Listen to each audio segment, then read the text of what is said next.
እኔ በግሌ በጣም የተመቸኝ አንዱ ነገር የዚህ ናሽናል ዋሽንግ ማሽን እንደምታዩት። ሰላም ላይ ናችሁ? ግራንድ ኤሌክትሮኒክሶች ነን።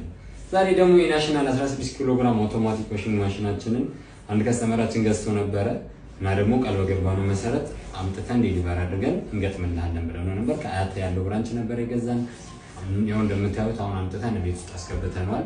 እዚህ ጋር ነው የሚቀመጠው ማለት ነው። ውሃ ዳይሬክት አገናኝተን ሁሉ ነገር አስተካክለን አጠቃቀሙን ሁሉ ነገሩን ስታርት አድርገን እንሰጣለን እናስረክባለን ማለት ነው። አብራችሁን ተከታተሉ።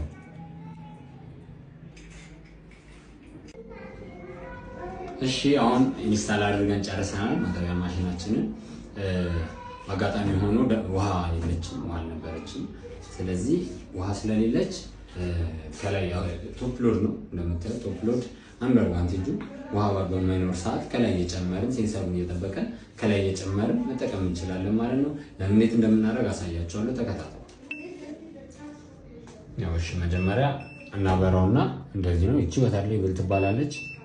እቺኛዋ ከታች እናረጋታለን፣ ዝቅ እናረጋታለን። ምክንያቱም ይሄ የውሃ መጠን የሚወስደው ስለሆነ ይሄንኛው ደግሞ 15 ደቂቃ ላይ ይላል። ዋሽ ታይም ነው የሚያጥቡበትን ደቂቃ እንደ ልብሳችን መጠን ማስረዘምም ማሳጠርም እንችላለን። በዚህ በራሱ በተን እየነካካን ከ5 ደቂቃ ጀምሮ 10 ደቂቃ 15 20 ደቂቃ ማድረግ እንችላለን።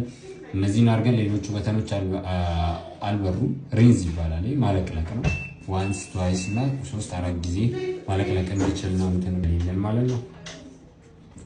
ሌላው ደግሞ እዚህ ጋር ስፒን አለ፣ መጭመቅ ነው ስፒን። ይሄንን እንደ ልብሳችን ብዛት ከ5 እስከ 7 ድረስ ማድረግ እንችላለን። 7 ደቂቃ በጣም ረጅም ነው። 5 ደቂቃ ደግሞ በቂ የሚባል መካከለኛ የሚባል ነው። ከዛ በኋላ ልብሳችን ስታርት ነው የምናደርገው።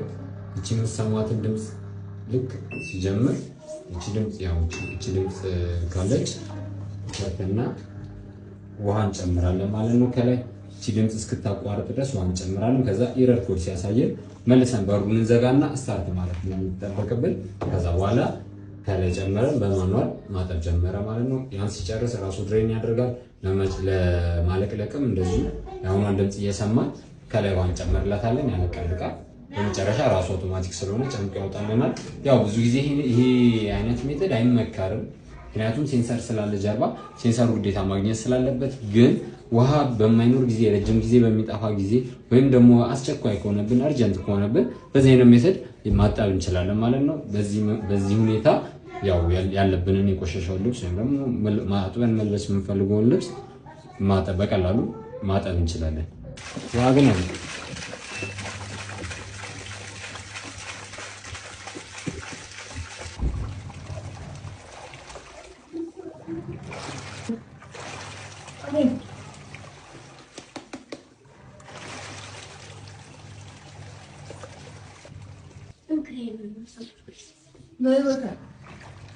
እሺ ላሳይካችሁ ሲኖር ግን